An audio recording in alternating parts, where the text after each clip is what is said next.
Et donc on repart avec Lise Slimane. Bonjour Lise. Bonjour Stéphane. Ravi de t'accueillir avec, je le disais, ce qui va être la Bible des freelances. Voilà. Je ne sais pas s'il y a un équivalent, Lise, au boulot que tu as fait.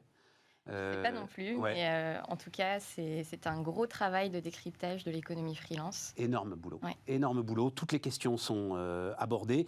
Écoute, il se trouve que moi, je travaille et puis je réfléchis beaucoup avec freelance.com, qui est aujourd'hui en France la plus grosse structure, je crois, qui gère l'ensemble des aspects des freelances. Ils n'avaient pas vu d'équivalent. Voilà, ils n'avaient pas vu d'équivalent. Eux-mêmes, ils sont en train. Juste, je le dis comme ça parce que je pense que le sujet vous intéresse, vous aussi. Freelance.com, en fait, ils sont en train de faire un boulot avec je ne sais plus quelle grande école qui s'occupe de chiffres, de statistiques, etc., pour essayer de savoir, en fait, en France, combien il y a de freelance, quel est leur statut, dans quel domaine d'activité est-ce qu'ils agissent. On n'en sait rien à ce stade, Lise, tu es d'accord ? Je suis tout à fait d'accord. C'est vrai que souvent, on va regarder les statuts dans la création d'entreprises. Par exemple, on va noter que 2 tiers des créations d'entreprises sont des auto-entreprises. Mais un freelance n'est pas forcément auto-entrepreneur. Il peut aussi avoir une EURL, une SASU. Donc aujourd'hui, on manque de données sur ce qui caractérise le freelancing et sur la réalité en fait de cette économie. Il peut avoir aussi, même si, mais là on va devenir technique les amis, mais je tiens à le dire quand même, il peut aussi avoir une SARL. C'est-à-dire que le freelance, il peut aussi, à un moment se dire, tiens, mais démarrons là-dessus, comme ça, je suis sûr que je ne l'oublierai pas.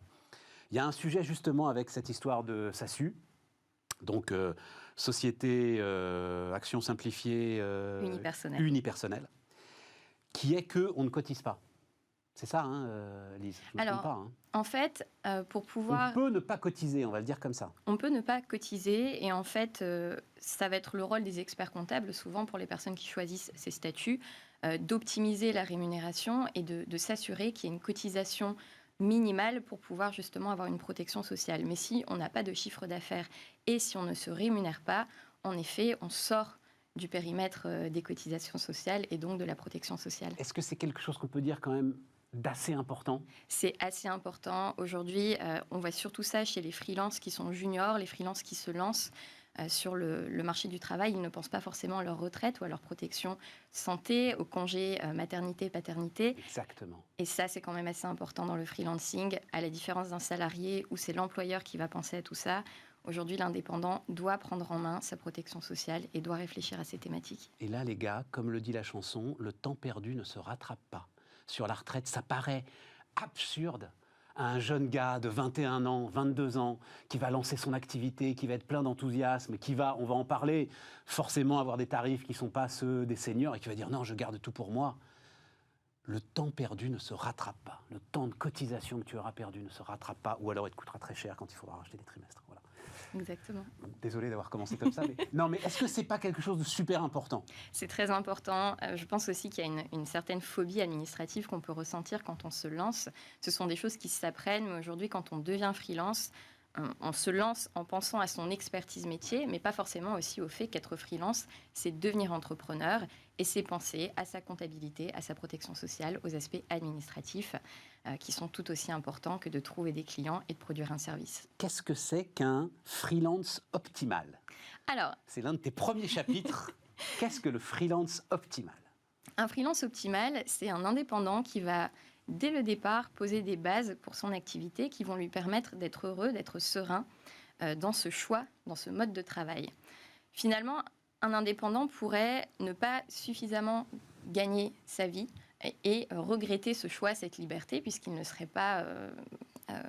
il n'aurait pas ses besoins, de base remplis. Donc, un freelance optimal, c'est quelqu'un qui va non seulement penser à sa rémunération, mais aussi à choisir des missions qui sont alignées avec ce qu'il a envie de faire, qui va réellement choisir le freelancing et ne pas le subir comme une contrainte, et qui va également choisir son lieu de travail, ses méthodes de travail. Être un freelance optimal, c'est finalement être intentionnel sur ce qu'on a envie de se créer comme style de vie et réussir à le faire. C'est ça. Et donc, ça veut dire qu'il faut presque faire son business plan personnel. Exactement. Un business plan plus réduit que pour une création d'entreprise. On va avoir des investissements en capitaux assez lourds, mais au moins réfléchir dès le départ à ce qu'on a envie de créer, ce qu'on a envie de générer. Réfléchir, est-ce qu'il faut même aller au-delà de la réflexion, c'est-à-dire aller commencer quand même à chercher un petit peu des clients, voir ce qu'eux-mêmes sont prêts à payer et avant de se lancer, voir si on a quelque chose d'un petit peu solide sur lequel démarrer? C'est très pertinent, j'en parle aussi dans le livre. Bien En effet, sûr. quand on se lance, souvent on peut se perdre dans les détails. Par exemple, penser à faire un logo ou un site internet.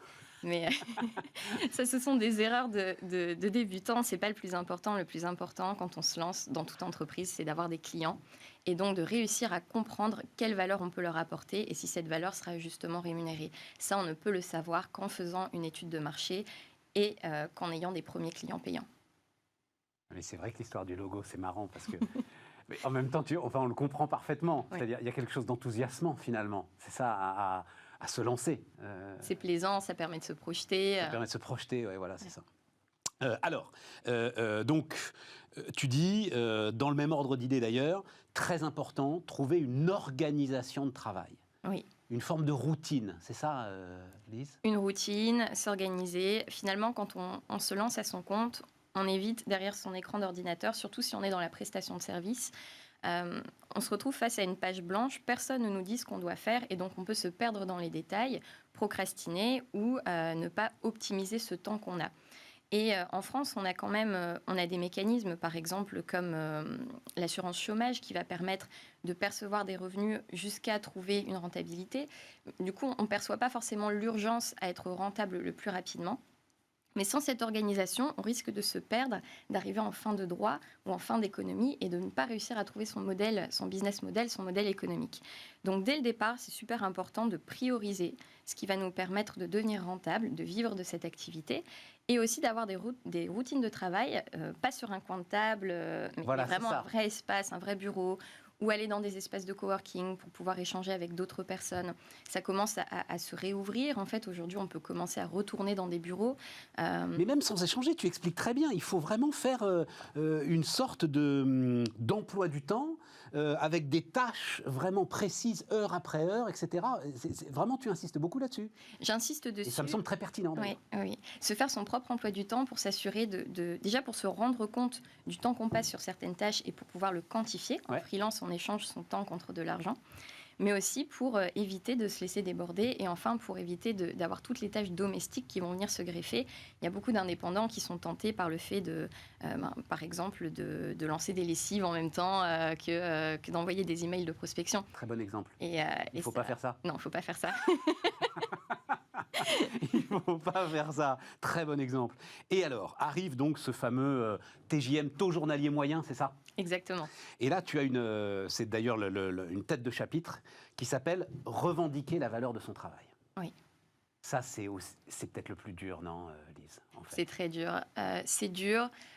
Déjà parce qu'on a souvent du mal à quantifier la valeur qu'on apporte, surtout quand on a été salarié auparavant. Un freelance, c'est quelqu'un qui va devoir réfléchir à la valeur qu'il va créer pour ses clients et c'est normal de capter une partie de cette valeur quand on l'apporte. Donc c'est la première chose, c'est de prendre conscience de toute la valeur qu'on va apporter. Et la deuxième, c'est de se rendre compte qu'un indépendant n'est pas payé moins cher qu'un salarié. Finalement, ce qu'il apporte comme avantage, c'est la flexibilité.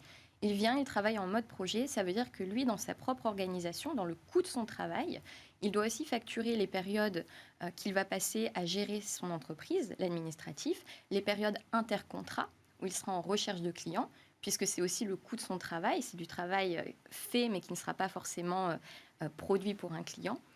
Ses vacances, ses jours de formation. Donc tout cela doit être intégré dans son TJM. Et finalement, un indépendant qui a un carnet de commandes bien rempli, le plus souvent, il va facturer une centaine de jours par an, mais il va travailler beaucoup plus. Est-ce qu'il faut le détailler, ça? C'est-à-dire, tu es face au client, tu vas lui amener, surtout quand tu es effectivement dans la prestation intellectuelle, l'achat de prestations intellectuelles, c'est très compliqué. Enfin, et donc, il faut que tu lui détailles, que tu lui fasses un devis avec 150 heures temps, mais aussi l'ensemble de ce que tu viens de décrire, c'est-à-dire tout ce que t'apporterait une entreprise si tu n'étais pas freelance. Le prix des intercontrats, le prix de la prospection, le prix de tout ça? Alors, il faut distinguer deux choses. L'éducation de certains clients, l'éducation qu'il va falloir faire en tant que freelance, puisqu'on va évangéliser certains clients qui n'ont pas encore travaillé avec des indépendants, et la facturation, les devis.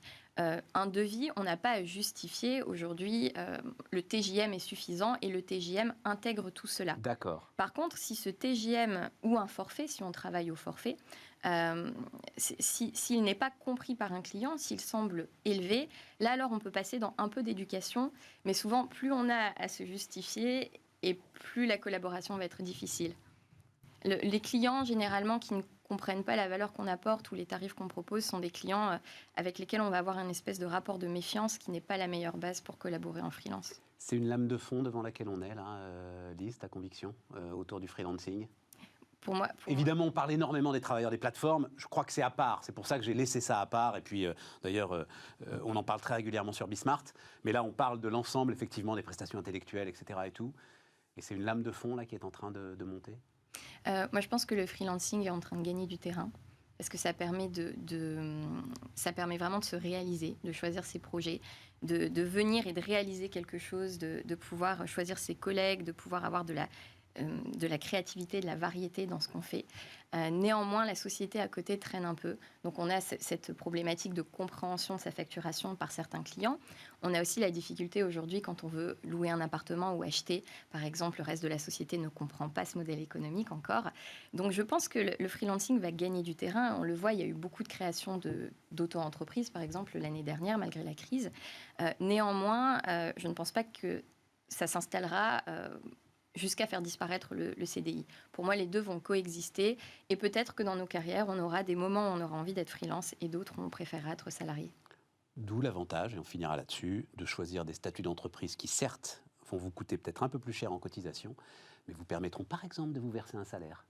Et vous serez indépendant, mais personne n'en saura rien, en fait. Voilà.